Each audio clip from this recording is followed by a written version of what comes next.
नमस्कार दर्शकों, मैं सुप्रिया पांडे स्वागत करती हूं आपका माखनलाल चतुर्वेदी राष्ट्रीय पत्रकारिता एवं संचार विश्वविद्यालय के पत्रकारिता विभाग के इस खास कार्यक्रम हमारे अतिथि में। आज हमारे साथ मौजूद हैं माधवराव सप्रे संग्रहालय एवं शोध संस्थान के संस्थापक वरिष्ठ पत्रकार पद्मश्री विजय दत्त श्रीधर जी। स्वागत है सर आपका हमारे इस खास कार्यक्रम में। बहुत बहुत धन्यवाद। सर, मेरा पहला सवाल आपसे यह है कि माधवराव सप्रे संग्रहालय एवं शोध संस्थान जो कि दुर्लभ समाचार पत्र पत्रिकाओं की पहचान बन गया है, इस संग्रहालय को खोलने का विचार आपको कब और कैसे आया? 1982-83 में मध्य प्रदेश हिंदी ग्रंथ अकादमी ने एक किताब तैयार करने का काम दिया था। वो था मध्य प्रदेश में पत्रकारिता का इतिहास। उस समय जबलपुर और सागर दो विश्वविद्यालयों में पत्रकारिता के पाठ्यक्रम आरंभ हुए थे। जबलपुर यूनिवर्सिटी वाला और पहले का था, 1968 में खुल गया था, और ये यहाँ 1982-83 में सागर विश्वविद्यालय वाला पाठ्यक्रम शुरू हुआ। तब ये महसूस किया गया था कि हिंदी में पाठ्यक्रम की पुस्तकें तैयार होना चाहिए, और चूँकि ये मध्य प्रदेश का पाठ्यक्रम है तो यहाँ मध्य प्रदेश की पत्रकारिता की जो विरासत और परंपरा है उसको भी विद्यार्थियों के जानकारी में रहना चाहिए। तो ये किताब लिखने का एक फैसला हुआ। वो किताब हमने अपने कुछ मित्रों के सहयोग से पूरी की, और उसमें जिसे कहते हैं प्रतिपरीक्षण, इतिहास की किताबों में तथ्यों के प्रतिपरीक्षण बहुत महत्वपूर्ण चीज़ होती है। तो इसके लिए मध्य प्रदेश के अलग अलग जो बड़े प्रकाशन केंद्र हुआ करते थे उनमें सब जगह जाना हुआ, ये देखने के लिए कि जो तथ्य आए हैं वो सही है कि नहीं। उस समय छत्तीसगढ़ भी मध्य प्रदेश की हिस्सा था। तो भोपाल, ग्वालियर, इंदौर, उज्जैन, रायपुर, जबलपुर, बिलासपुर, रीवा सभी जगह जाना हुआ। किताब के लिए तथ्यों का संग्रह और तथ्यों का परीक्षण ये तो दोनों हो गए, लेकिन किताब भी पूरी हो गई, किताब को बड़ी सराहना भी मिली। लेकिन एक बड़ा सवाल उस बीच में ये उठा कि ये जो सामग्री है ये निजी संग्रह में थी। हमारे यहाँ भारत में एक अच्छी, हो सकता है बाहर भी होता हो सर, हमारे यहाँ बहुत सारे परिवार विद्या अनुरागी होते हैं, मतलब विद्या के प्रति अध्ययन के लिए उनका बड़ा प्रेम और समर्पण होता है, रुचि होती है। लेकिन कई परिवार तो ऐसे जिनके लिए विद्या व्यसन बन जाता है, मतलब पढ़ने लिखने का नशा, यदि पढ़े नहीं लोग तो नींद ना आए, इस तरह के भी लोग हैं। और ऐसे परिवारों में उस समय के जो समाचार पत्र पत्रिकाएँ हैं, किताबें हैं, इनका संग्रह भी रहता था। वो दिवाली की दिवाली रद्दी भी नहीं बेचा करते थे ऐसे लोग।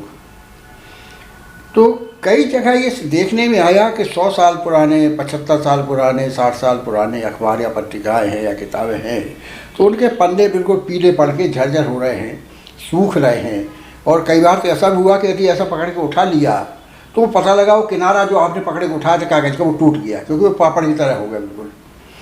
तो जो बहुत ही विज्ञानरागी परिवार के लोग थे उनमें से कुछ ऐसे भी थे जिनके मन में ये चिंता थी कि ये सामग्री अगली पीढ़ियों के लिए सुरक्षित रहना चाहिए। ऐसे ही एक बड़े विद्वान व्यक्ति थे, गणित के बहुत अच्छे अध्यापक, हिंदी के बहुत अच्छे साहित्यकार, अंग्रेजी के बहुत अच्छे पत्रकार और समाजसेवी भी, पंडित रामेश्वर गुरु, जबलपुर में। गुरु जी के यहाँ 2 कमरे भर के सामान था, और उनका भी था और उनके पिताजी का भी था। उनके पिताजी बहुत पढ़ने लिखने वाले थे, कामता प्रसाद गुरु, जो हिंदी के व्याकरणाचार्य माने जाते हैं। उन्होंने कहा कि हम ये चाहते हैं कि अब ये कहीं एक छत के नीचे इकट्ठा कर दिया जाए, क्योंकि अब धीरे धीरे जिन लोग पास हुआ नष्ट होता जा रहा है, क्योंकि व्यक्तिगत रूप से कोई उसे बहुत ज़्यादा दूर संभाल के रख नहीं सकता।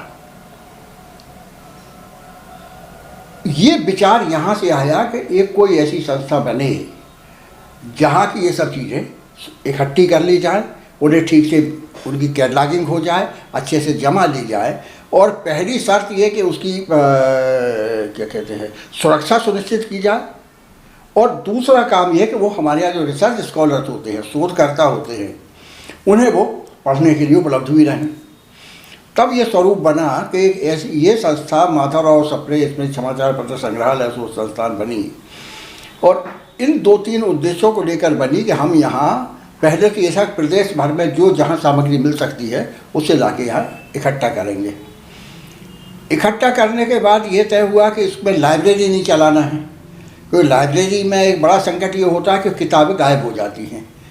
भाई मान लीजिए दूसरी भी लाइब्रेरियाँ होती, उनमें समय कीमत तय होती किताब की, लिखी रहती कि 5 रुपये किताब है, 50 रुपये किताब है, तो उन्होंने कह दिया गुम गई तो आप 50 रुपये जमा करवा लीजिए। लेकिन सप्रे संग्रहालय को के पास जो सामग्री है वो ऐसी नहीं है कि आप 50 रुपये जमा करके उससे मुक्ति पा जाएं, क्योंकि यहाँ लगभग 2000 ऐसी चीज़ें हैं जो दुनिया में और कहीं उपलब्ध ही नहीं है, केवल सप्रे संग्रहालय में है।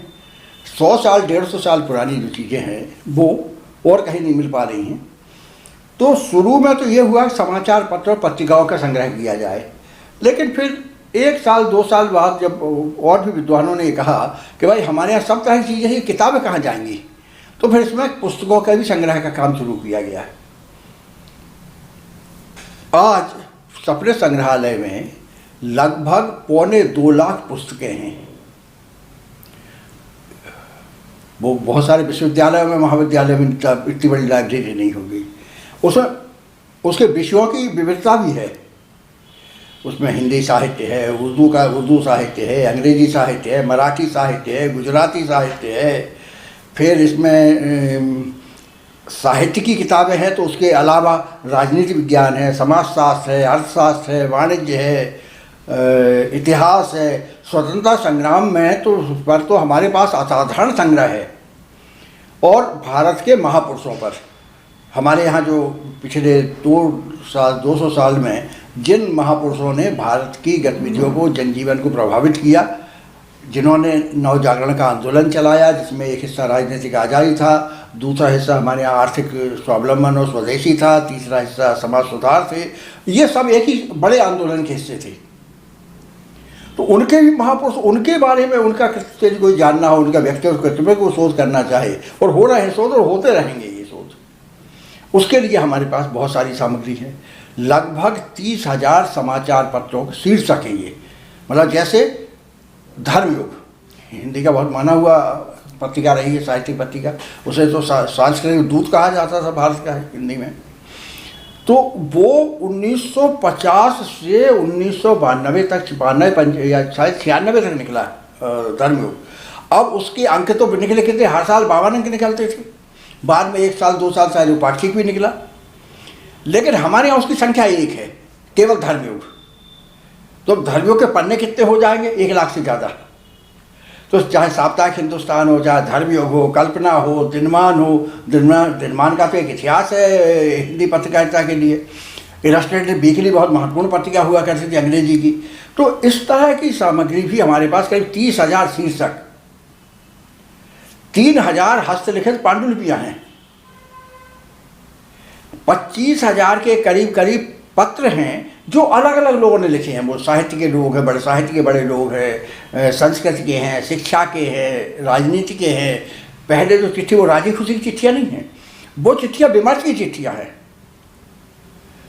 समसामयिक सवालों पर लोग पत्र व्यवहार के माध्यम से विचारों का आदान प्रदान करते थे।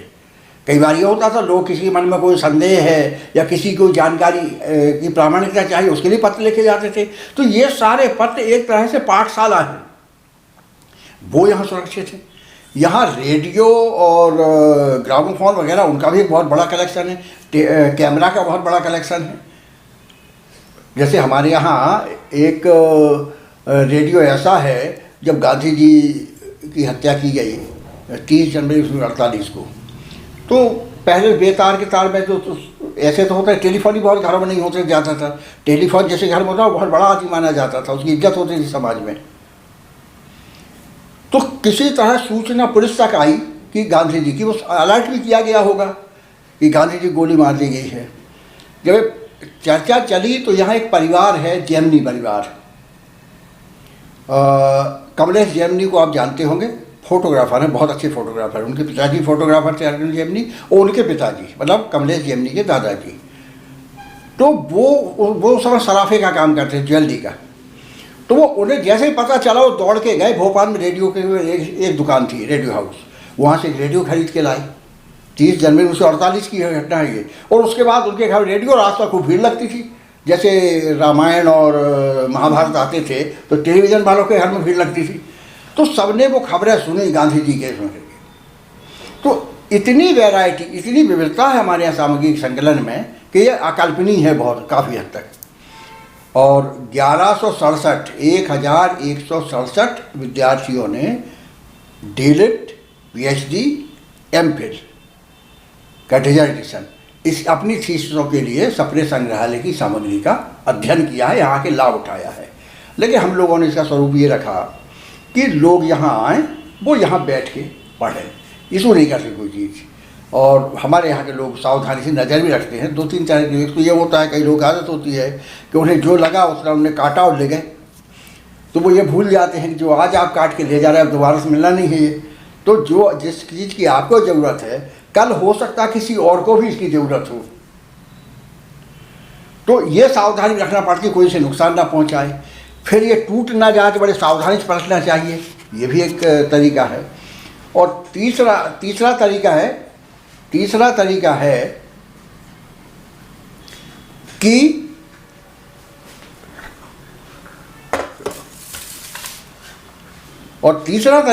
इसमें यह है कि आप अपना काम कर रहे हैं, उस काम करने में कई लोगों की आदत होती है, आप लोगों को भी हो सकता हो, लोग पैसे भरने पड़ते हैं ना, है उससे बचाना पड़ता है, क्योंकि हमारे इसके सबके केमिकल ट्रीटमेंट होते हैं, तो वो इसमें रसायन भरा हुआ है जो कागज उसकी सुरक्षा के लिए ज़रूरी है, वो भी सावधानी रखना पड़ती है।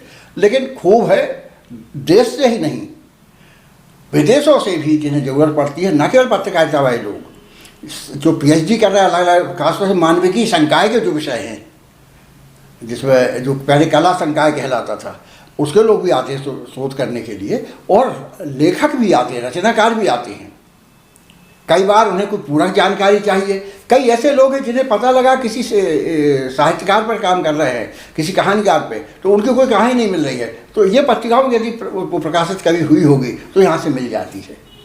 एक और फ़ायदा होता है, एक हमारे यहाँ गोहिल जी थे, वीरेंद्र गोहिल, वो आकाशवाणी दिल्ली से डायरेक्टर के रूप में रिटायर हुए। उन्होंने एक पूरी सीरीज लिखी थी, वो संडे ऑब्जर्वर में छपी थी, हिंदी में अखबार निकलना शुरू हुआ था, ये 1-2 साल निकला, भी अच्छा अखबार था। तो वो उनकी जो सीरीज थी, जो रेडियो से ब्रॉडकास्ट भी हुई थी, नाम चाहिए एक बाप का। वो जो उस तरह के बच्चे जिनका कोई